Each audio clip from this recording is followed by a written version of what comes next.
जय हिंद साथियों, नमस्कार, नमस्ते, गुड इवनिंग। आप सभी साथियों का जेके क्लासेज में हार्दिक स्वागत और अभिनंदन है। सभी साथी जल्दी से क्लास में जुड़ जाएं और अपने सभी साथी में क्लास को शेयर कर दें। बहुत ही शानदार क्लास होने वाला है आप सभी साथियों के लिए।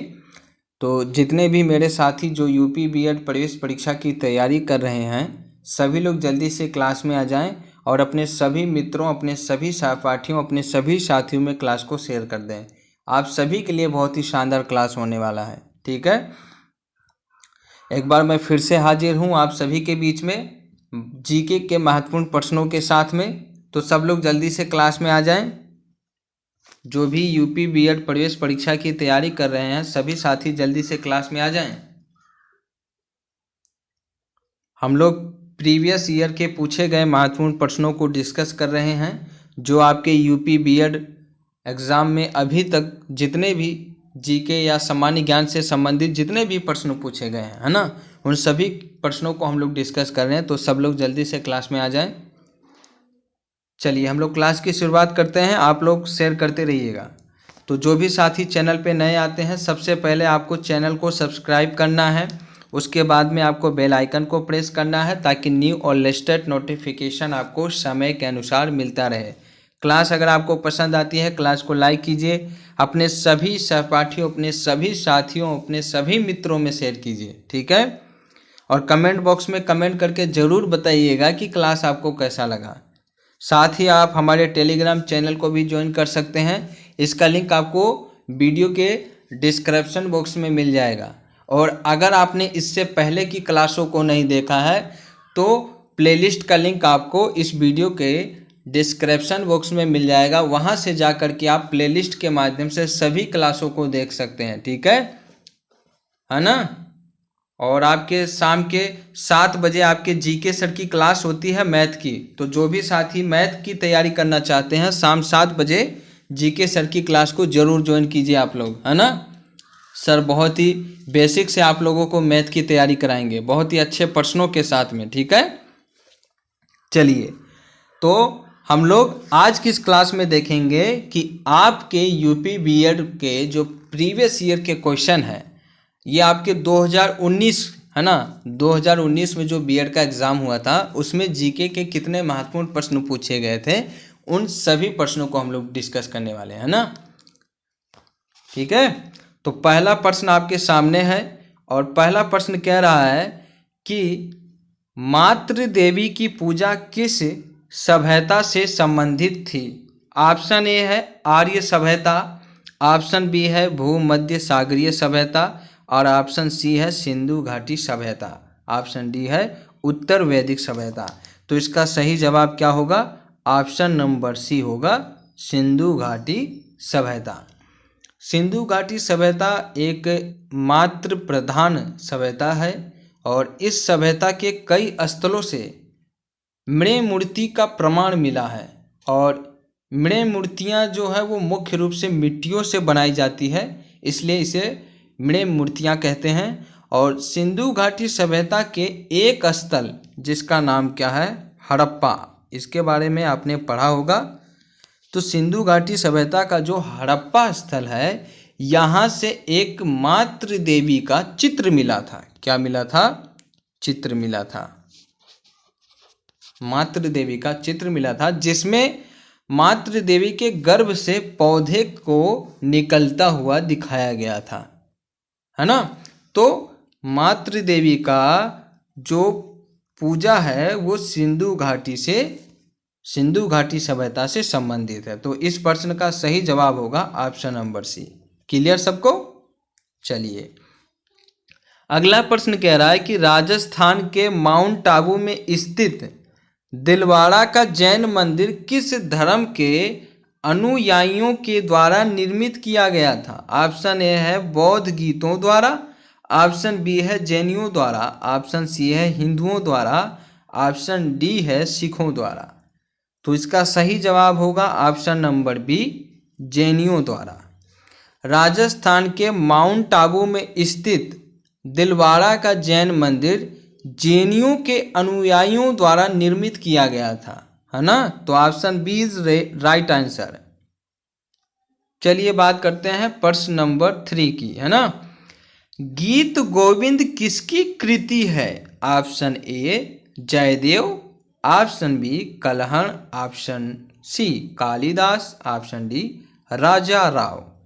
इसका सही जवाब होगा ऑप्शन नंबर ए जयदेव। गीत गोविंद के रचनाकार का नाम क्या है? जयदेव। लक्ष्मण सेन की राज्यसभा में जयदेव पवन दूत के लेखक धोई अयो ब्राह्मण, है ना, ब्राह्मण सर्वस्व के लेखक हलायुद्ध रहते थे। मतलब ये गीत गोविंद के जो रचनाकार हैं उनका नाम जयदेव है और लक्ष्मण सेन की राज्यसभा में ये रहते थे। लक्ष्मण सेन की राज्यसभा में जयदेव रहते थे। कौन कौन रहते थे?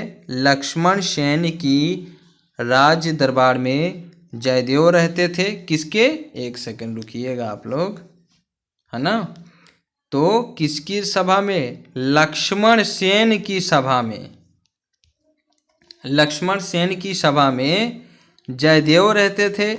जयदेव के अलावा कौन रहते थे? पवन दूत रहते थे, पवन दूत, ठीक है। और फिर एक और कौन रहते थे? एक रहते थे ब्राह्मण सर्वस्व, है ना, ये रहते थे।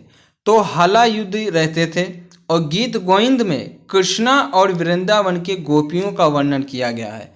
कभी कभी ये भी प्रश्न पूछ लेता है कि जयदेव की जो कृति है गीत गोविंद, इसमें किसका लेखक, मतलब किसका वर्णन किया गया है? तो इसमें कृष्णा और वृंदावन की गोपियों का वर्णन किया गया है। वृंदावन की गोपियों का वर्णन किया गया है। क्लियर है सबको?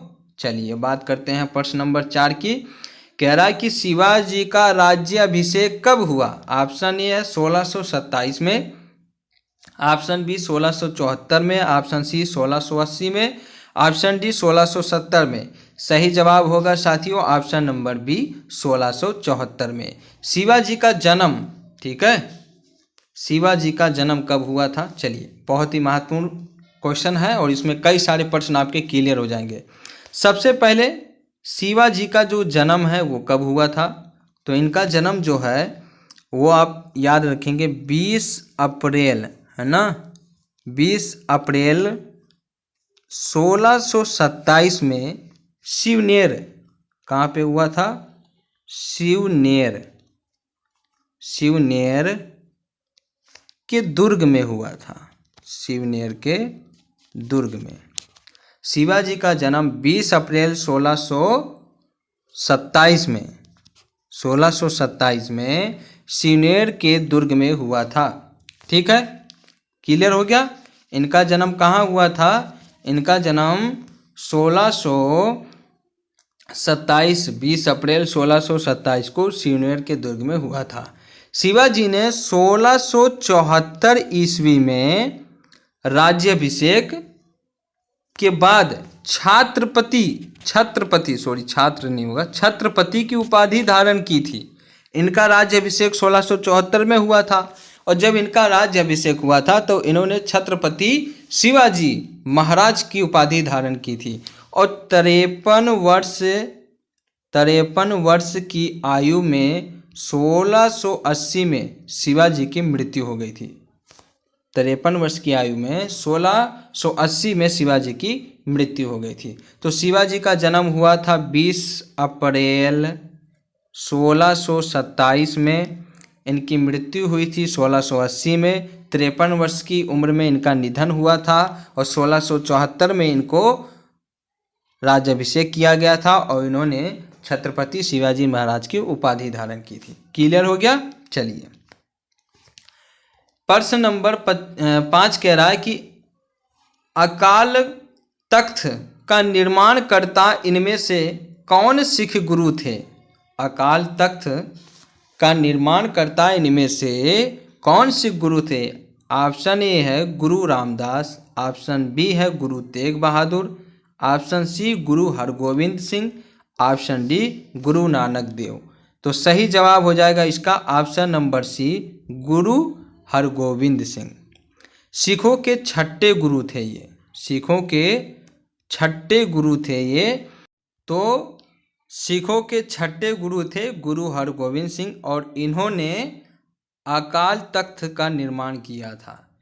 इन्होंने क्या किया था कि सिखों को सैन्य संगठन का रूप दिया था। जो सिख थे उनको सैन्य संगठन का रूप दिया था, और इन्होंने अकाल तख्त यानी ईश्वर के सिंहासन का निर्माण करवाया था। अकाल तख्त का मतलब होता है ईश्वर का सिंहासन। इसका इन्होंने क्या किया था? निर्माण किया था। ठीक है, तो option C is right answer. चलिए बात करते हैं प्रश्न नंबर 6 की।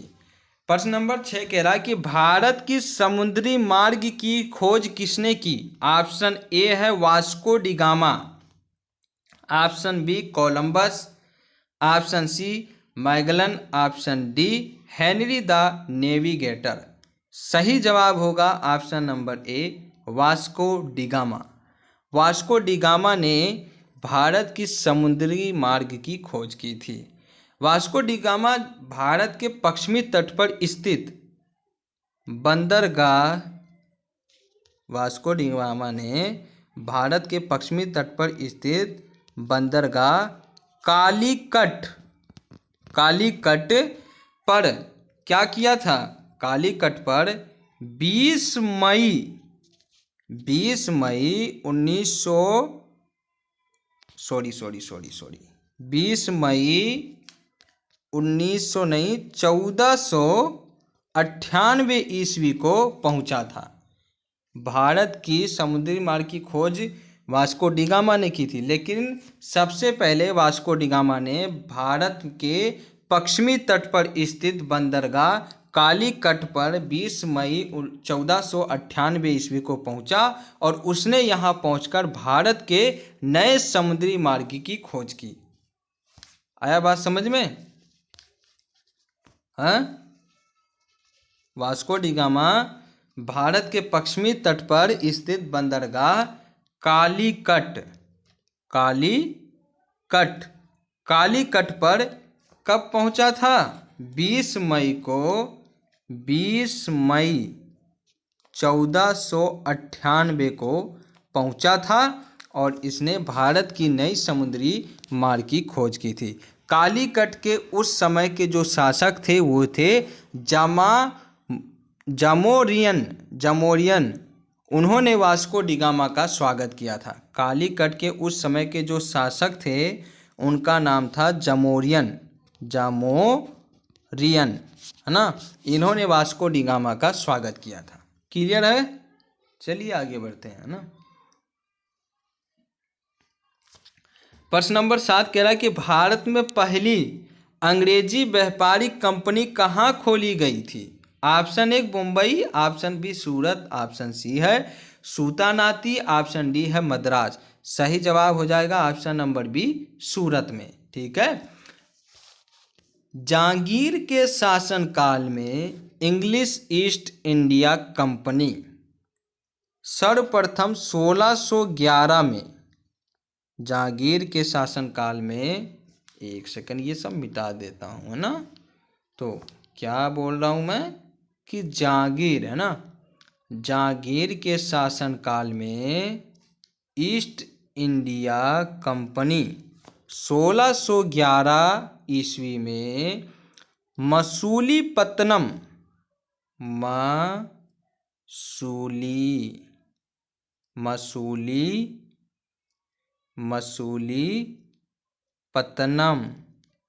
अथवा इसका नाम है मछलीपट्टनम, अथवा इसका नाम क्या है? मछलीपट्टनम। इसका नाम क्या है? मछलीपट्टनम, है ना। एक अस्थायी, है ना, एक अस्थायी कारखाना स्थापित किया। जहांगीर के शासनकाल में ईस्ट इंडिया कंपनी ने 1611 ईस्वी में मसूलीपट्टनम यानी मछलीपट्टनम में एक अस्थायी कारखाना स्थित किया, और 1613 ईस्वी में सूरत में स्थापित कारखाना जो था अंग्रेजों का प्रथम अस्थायी कारखाना था, है ना। 1613 में अंग्रेजों ने सूरत में जो कारखाना स्थापित किया था वो उनका प्रथम अस्थायी कारखाना था। तो जब आपसे प्रश्न पूछा जाए कि अंग्रेजों के द्वारा प्रथम अस्थायी कारखाना कहाँ स्थापित किया गया, तो ये किया गया मछलीपत्तनम यानी मछलीपत्तनम 1611 में। ठीक है। और जब आपसे ये पूछा जाए कि अंग्रेजों के द्वारा भारत में प्रथम अस्थायी कारखाना कहाँ स्थापित किया गया, तो 1613 में सूरत के अंदर किया गया। 1613 में सूरत के अंदर किया गया। क्लियर है? चलिए, और ये इनका प्रथम अस्थायी कारखाना था अंग्रेजों का। ठीक, चलिए बात करते हैं प्रश्न नंबर 8 की। प्रश्न नंबर 8 कहता है कि बेगम हजरत महल 1857 की क्रांति में किया स्थान से संबंधित रही है। किस स्थान से, है ना, किस स्थान से संबंधित रही हैं? बेगम हजरत महल 1857 की क्रांति में किस स्थान से संबंधित रहा है ना? ऑप्शन ए है लखनऊ, ऑप्शन बी है कानपुर, ऑप्शन सी है बनारस, ऑप्शन डी है इलाहाबाद। बताइए भैया क्या सही जवाब होगा? Option A Lucknow, option B Kanpur, option C Banaras, option D Allahabad. तो इसका सही जवाब होगा ऑप्शन नंबर ए लखनऊ, है ना। लखनऊ में 1 सेकेंड, ये लिखने में बड़ी दिक्कत होती है भैया ना। 4 जून, लखनऊ में 4 जून 1857, ठीक है।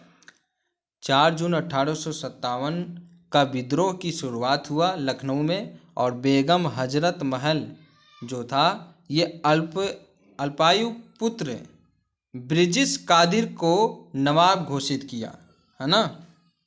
बेगम हजरत महल ने अपने अल्पायु पुत्र 1 सेकंड, उसका नाम था, यहाँ लिख देता हूँ मैं, बिरजिस कादिर, है ना, बिरजिस कादिर। तो 4 जून 1857 को लखनऊ में विद्रोह की शुरुआत हुई, और बेगम हजरत महल ने अपने अल्पायु पुत्र बिरजिस कादिर को नवाब घोषित किया और लखनऊ स्थित ब्रिटिश रेजिडेंसी पर आक्रमण किया। क्या किया? लखनऊ में स्थित ब्रिटिश रेजिडेंसी पर आक्रमण किया।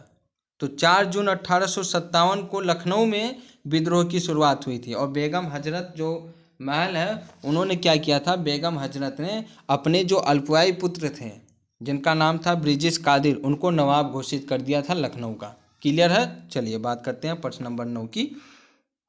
प्रश्न नंबर 9 कह रहा है कि गांधी जी के द्वारा क्रियान्वित प्रथम सत्याग्रह जो नील किसानों से संबंधित रहा है, इससे जुड़ा स्थल कौन सा है? चंपारण है कि ऑप्शन बी चौरी चौरा है, या ऑप्शन डी बारदौली है, या ऑप्शन डी है साबरमती। तो इसका सही जवाब हो जाएगा ऑप्शन नंबर ए चंपारण है ना। गांधी जी के द्वारा क्रियान्वित प्रथम सत्याग्रह जो कि नील किसानों से संबंधित है, ये आपके चंपारण से संबंधित है ना, चंपारण से संबंधित है।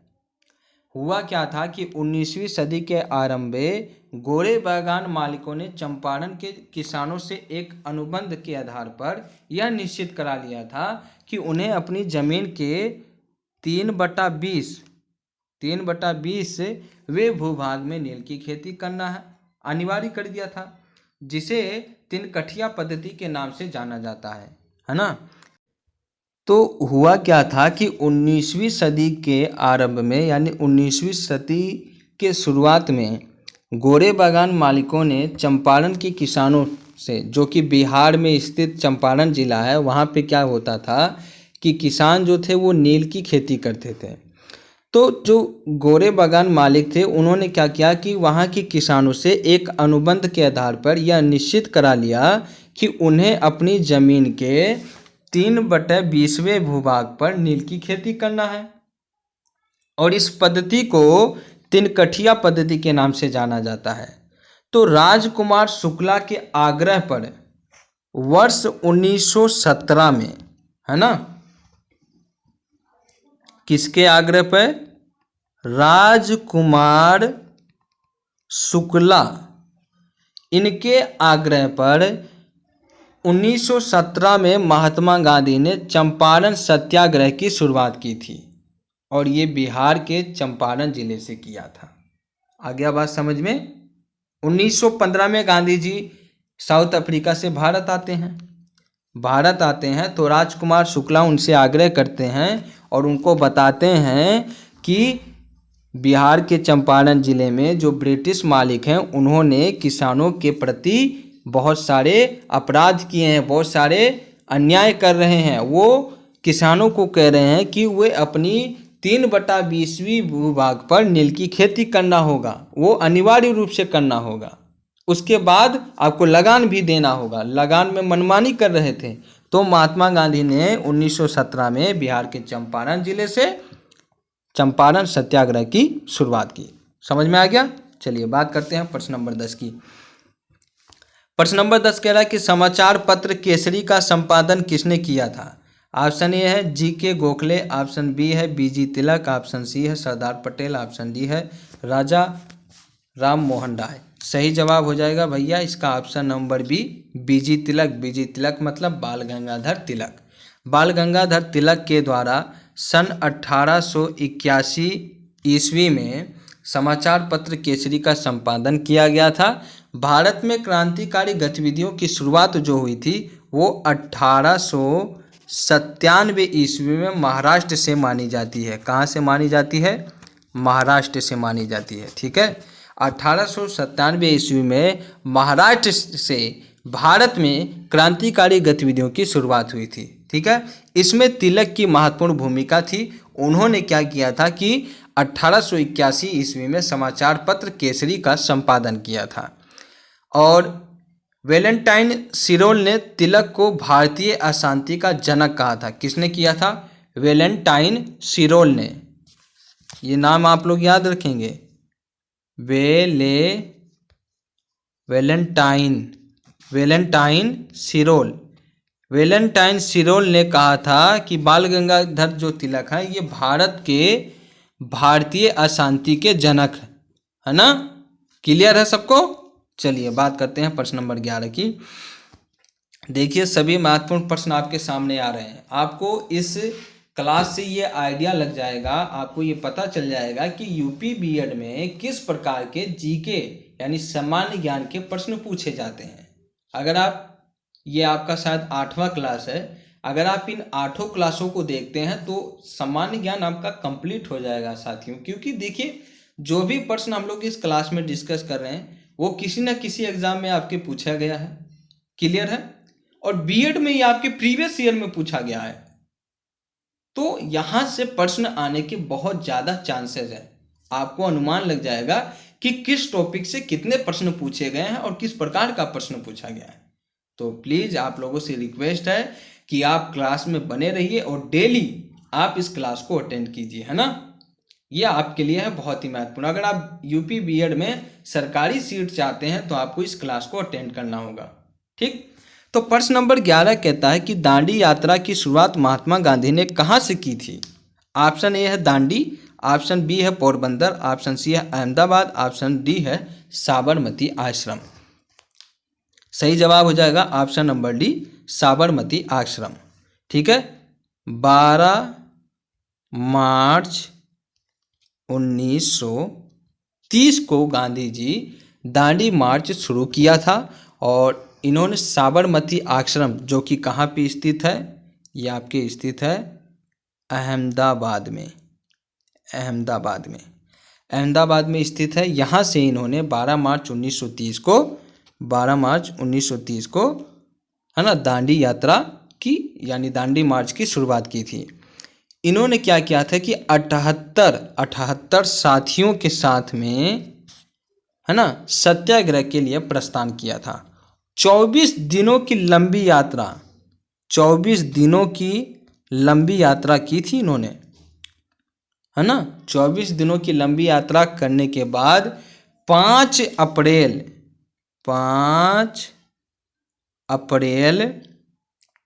1930 को वे दांडी पहुंचे और 6 अप्रैल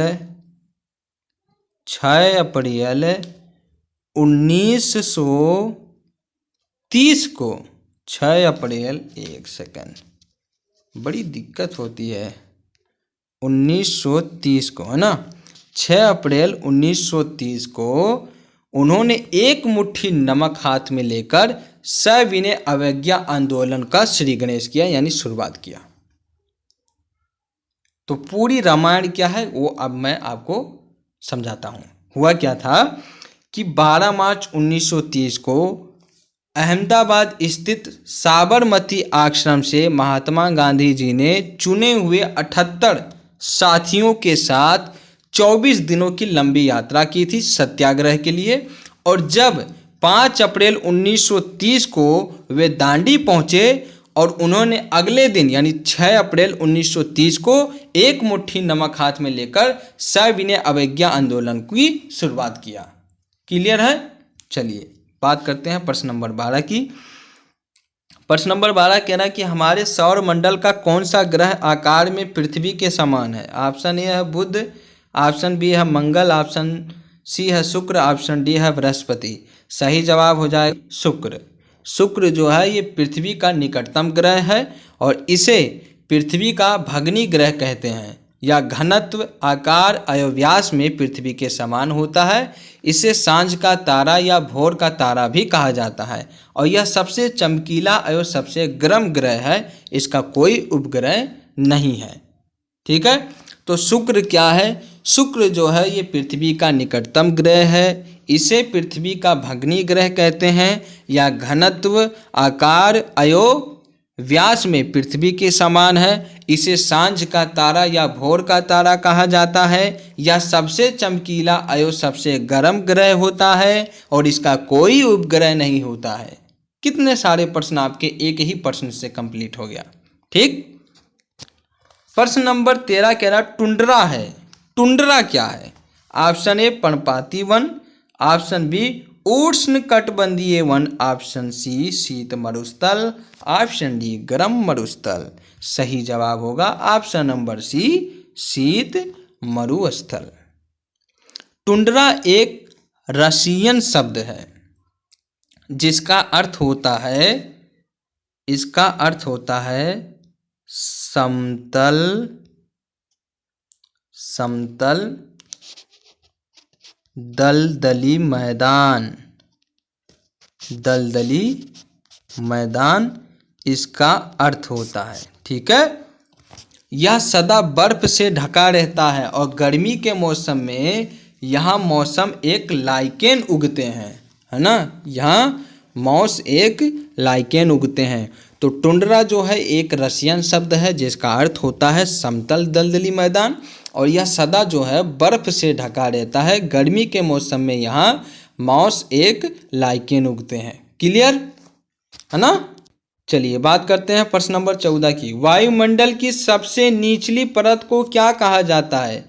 ऑप्शन ए समताप मंडल, ऑप्शन बी ताप मंडल, ऑप्शन सी शोभ मंडल, ऑप्शन डी मध्य मंडल। सही जवाब क्या हो जाएगा? ऑप्शन नंबर सी शोभ मंडल। यह वायुमंडल की सबसे निचली परत है और इसकी ऊंचाई ध्रुवों पर 8 किलोमीटर, किस पे? ध्रुवों पर इसकी ऊंचाई जो है 8 किलोमीटर है और आपके विषुवत रेखा पर इसकी ऊंचाई लगभग आपके 18 किलोमीटर है। क्लियर? तो शोभ मंडल जो है ये वायुमंडल की सबसे निचली परत होती है। ध्रुवों पर इसकी ऊंचाई 8 किलोमीटर है और विषुवत रेखा पर इसकी ऊंचाई लगभग 18 किलोमीटर होती है। यह सभी वायुमंडलीय घटनाएं इसी शोभ मंडल में होती है, जैसे बादल, आंधी, अयोवर्षा के लिए, है ना, बादल बनना, आंधी, अयोवर्षा होना, ये सभी आपके शोभ मंडल में होती है और यह वायुमंडल की सबसे निचली परत है। क्लियर मेरे दोस्तों? चलिए बात करते हैं प्रश्न नंबर 15 की। प्रश्न नंबर 15 कहता है कि भारत का सबसे ऊंचा पठार कौन सा है?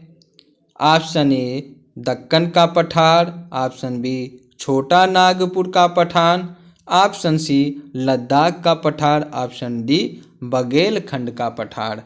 तो सही जवाब होगा ऑप्शन नंबर सी लद्दाख का पठार भारत का सबसे ऊंचा पठार है।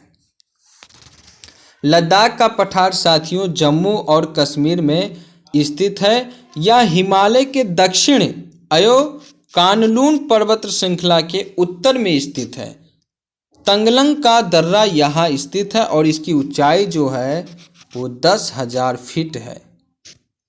10,000 फीट है।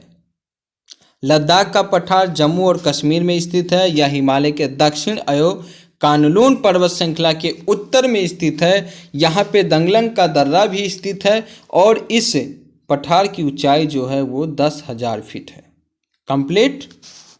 प्रश्न नंबर 16 कह रहा है कि प्रायद्वीपीय भारत की सबसे लंबी नदी है। ऑप्शन ए है Kaveri, option B Narmada, option C Krishna, option D Godavari. सही जवाब होगा ऑप्शन नंबर डी गोदावरी। प्रायद्वीपीय भारत की सबसे लंबी नदी गोदावरी नदी है। गोदावरी नदी जो है ये प्रायद्वीपीय भारत की सबसे लंबी नदी है और प्रायद्वीपीय भारत की क्या है सबसे लंबी नदी है। दक्षिण की गंगा के नाम से भी इसे जाना जाता है। इसे दक्षिण की गंगा के नाम से इसे जाना जाता है साथियों। दक्षिण की गंगा के नाम से इसे जाना जाता है ना। यह नदी जो है नासिक, यह नदी नासिक के निकट महाबलेश्वर से निकलकर दक्षिण पूर्व की ओर बहती हुई बंगाल की खाड़ी में गिरती है। यह नदी नासिक के निकट महाबलेश्वर से निकलकर दक्षिण पूरब की ओर बहती हुई बंगाल की खाड़ी में गिरती है। क्लियर है। इसे दक्षिण गंगा के नाम से भी जाना जाता है। ठीक, चलिए बात करते हैं प्रश्न नंबर 17 की। प्रश्न नंबर 17 कह रहा है कि पश्चिमी घाट के उत्तरी भाग को किस नाम से जाना जाता है। ऑप्शन ए है कोरोमंडल तट, ऑप्शन बी मालाबार तट, ऑप्शन सी कोंकण तट, ऑप्शन डी उत्तरी सिरकार। तो सही जवाब हो जाएगा ऑप्शन नंबर सी कोंकण तट। कोंकण तट के नाम से पश्चिमी घाट का जो उत्तरी भाग है ना उसे कोंकण तट के नाम से जाना जाता है। इसमें मैदान जो है ना, इसमें स्थित मैदान जो है वो गुजरात से प्रारंभ होकर केरल तक जाता है और यह 720 किलोमीटर लंबा है। इसमें महाराष्ट्र, गोवा, कर्नाटक के भाग भी आते हैं, है ना। तो पश्चिमी घाट का उत्तरी भाग कोंकण तट के नाम से जाना जाता है। इसमें स्थित मैदान गुजरात से शुरू होकर केरल तक जाता है। ठीक है, यह 720 किलोमीटर लंबा है और इसमें महाराष्ट्र, गोवा, कर्नाटक के भाग भी आते हैं। ठीक है, चलिए बात करते हैं प्रश्न नंबर 18 की। प्रश्न नंबर 18 कहता है कि वह प्रोग्राम जो किसी व्यक्ति द्वारा पढ़ा जा सके उसे क्या कहते हैं। ऑप्शन ए है प्रोग्राम कोड, ऑप्शन बी है ह्यूमन कोड, ऑप्शन सी है सोर्स कोड, ऑप्शन डी है सिस्टम कोड। तो साथियों इसका सही जवाब होगा option number be human code. वह प्रोग्राम जो किसी व्यक्ति द्वारा पढ़ा जा सके उसे ह्यूमन कोड कहते हैं और इसे कैप्चा कोड भी कहते हैं। इसे कैप्चा कोड भी कहते हैं। ठीक है, इसका एक और नाम क्या है, कैप्चा कोड। ठीक है, प्रश्न नंबर 19 कहता है कि निम्नलिखित में से कौन सी भारत की निम्न कृषि उत्पादकता के लिए उत्तरदायी नहीं है। ऑप्शन ए है सरकारी कृषि, ऑप्शन बी है कि आवश्यक आदतों की उपलब्धता, ऑप्शन सी है भूमि के उपयोग और उसकी अधिकारिता, ऑप्शन डी है कमजोर वित्त व्यवस्था। और सही जवाब होगा ऑप्शन नंबर ए सहकारी कृषि, है ना। भारत की निम्न कृषि उत्पादकता के लिए कुछ प्रमुख कारण उत्तरदायी होते हैं, जैसे आवश्यक आदतों की उपलब्धता, भूमि के उपयोग और उसकी अधिकारिता, कमजोर वित्त व्यवस्था, है ना। मतलब ये कि आवश्यक कृषि आदानों के अभाव के कारण, छोटे जोतों के कारण, है ना, जोतों का आकार छोटा होने के कारण, वित्त की अनुचित व्यय के कारण, कृषि में यांत्रिकरण या मशीनीकरण का अभाव, ये सभी कारक जो हैं वो भारत की निम्न कृषि के लिए उत्तरदायी हैं। ठीक है, प्रश्न नंबर 20 कहता है कि निम्नलिखित में से कौन सा बंदरगाह भारत के पश्चिमी तट से संबंधित नहीं है। ऑप्शन ए है नहावा शेवा, मारगोहा, ऑप्शन सी है तूतीकोरिन, ऑप्शन डी है कोची। सही जवाब हो जाएगा ऑप्शन नंबर सी तूतीकोरिन, है ना। तूतीकोरिन जो कि आपके कहाँ पे स्थित है, ये आपके स्थित है तमिलनाडु में, है ना। ये आपके तमिलनाडु में स्थित है और यह भारत के पूर्वी तट पर स्थित है। बाकी जो आपके हैं नहावा शेवा, कोची, है ना, मारगोहा भारत के पश्चिमी तट पर स्थित है। बाकी ये जो तीन हैं ये आपके पश्चिमी तट पर स्थित हैं, ठीक है। ये कहाँ पे स्थित हैं, ये आपके पश्चिमी तट पर स्थित हैं। और जो आपका तूतीकोरिन है ये पूर्वी तट पर स्थित है। क्लियर है। प्रश्न नंबर 21 कहता है कि दिल्ली में सर्दियों के समय वर्षा होती है। ऑप्शन ए दक्षिण पश्चिम मानसून, ऑप्शन बी उत्तर पूर्व मानसून, ऑप्शन सी संवहनीय वर्षा या ऑप्शन डी पश्चिमी विक्षोभ। सही जवाब हो जाएगा ऑप्शन नंबर डी पश्चिमी विक्षोभ। दिल्ली में सर्दी के मौसम में वर्षा पश्चिमी विक्षोभ का परिमाण है। मतलब दिल्ली में सर्दियों के समय जो वर्षा होती है वो पश्चिमी विक्षोभ के कारण होती है। यहाँ पर कम दबाव का क्षेत्र बना है जिसमें यह भूमध्य सागर क्षेत्र से भारत की तरफ बढ़ता है और इसके दौरान यहाँ क्या होता है कि इराक, ईरान, अफगानिस्तान, पाकिस्तान को पार करते हुए भारत में प्रवेश करता है, ठीक है। तो भारत में क्या है, जो दिल्ली है, दिल्ली आपकी राजधानी है, दिल्ली में सर्दियों के मौसम में भी वर्षा होती है और इसका प्रमुख कारण है पश्चिमी विक्षोभ। पश्चिमी विक्षोभ जो है ये आपके कम दबाव के क्षेत्र के कारण आता है और दिल्ली में कम दबाव का क्षेत्र है। तो ये क्या होता है कि भूमध्य सागर क्षेत्र से भारत की तरफ बढ़ता है और इसके दौरान ये इराक, ईरान, अफगानिस्तान, पाकिस्तान होते हुए भारत में प्रवेश करता है। क्लियर। प्रश्न नंबर 22 कह रहा है सामूहिक उपभोग का अर्थ है। ऑप्शन ए घरेलू खपत, ऑप्शन बी है व्यक्तिगत खपत, ऑप्शन बी है स्वयं खपत, ऑप्शन डी है देश के नागरिकों द्वारा किया गया खपत। सही जवाब हो जाएगा ऑप्शन नंबर ए घरेलू खपत, है ना। सामूहिक खपत का संबंध उस खपत से है जो किसी समूह द्वारा की जाती है और व्यक्ति जो होता है वो परिवार में एक समूह के रूप में निवास करता है तथा परिवार के सभी जितने भी सदस्य होते हैं वो व्यक्ति के ऊपर निर्भर होते हैं। अतः सामूहिक उपभोग से तात्पर्य है घरेलू खपत से जिसे व्यक्ति परिवार के साथ मिलकर खर्च करता है। तो option A is right answer. प्रश्न नंबर 23 कहता है कि राष्ट्रीय आय को किस और नाम से जाना जाता है। ऑप्शन ए है जीएनपी साधन लागत, ऑप्शन बी है जीएनपी बाजार कीमत पर, ऑप्शन सी है एनएनपी साधन लागत, ऑप्शन डी है एनएनपी बाजार कीमत पर। सही जवाब हो जाएगा ऑप्शन नंबर सी एनएनपी साधन लागत पर। साधन लागत पर नेट नेशनल प्रोडक्ट को राष्ट्रीय आय के रूप में जाना जाता है और यह उत्पादन के अभिकरणों द्वारा उत्पादन क्रिया में भाग लेकर प्राप्त की हुई आय होती है जिसे वेतन, रेंट, लाभ आदि कहते हैं। तो साधन लागत पर नेट नेशनल प्रोडक्ट, है ना, एनएनपी को राष्ट्रीय आय के रूप में जाना जाता है, ठीक है। और ये क्या होता है, ये उत्पादन के अभिकरणों द्वारा उत्पादन क्रिया में भाग लेता है, ठीक है, जिसे हम लोग वेतन, रेंट, लाभ आदि के नाम से जानते हैं। कंप्लीट। चलिए बात करते हैं प्रश्न नंबर 24 की। भारत में राज्यों के लिए राजस्व का सर्वाधिक महत्वपूर्ण स्रोत निम्नलिखित में से क्या है। ऑप्शन ए है बिक्री कर, ऑप्शन बी है उत्पाद शुल्क, ऑप्शन सी है आयकर, ऑप्शन डी है कंपनी कर। सही जवाब होगा ऑप्शन नंबर ए बिक्री कर। भारत में राज्यों के लिए राजस्व का सर्वाधिक महत्वपूर्ण स्रोत जो है वो बिक्री कर है। कंपनी कर और आयकर केंद्रीय सरकार द्वारा लगाए जाते हैं। कंपनी कर तथा आयकर दोनों ही प्रत्यक्ष करों की श्रेणी में आते हैं। बिक्री कर और उत्पाद शुल्क केंद्र और राज्य दोनों सरकारों द्वारा लगाए जाते हैं। राज्य सरकारों को सर्वाधिक आय की प्राप्ति बिक्री कर द्वारा प्राप्त होती है और मैंने यही कहा कि भारत में राज्यों के लिए राजस्व का सर्वाधिक महत्वपूर्ण स्रोत बिक्री कर होता है। कंप्लीट।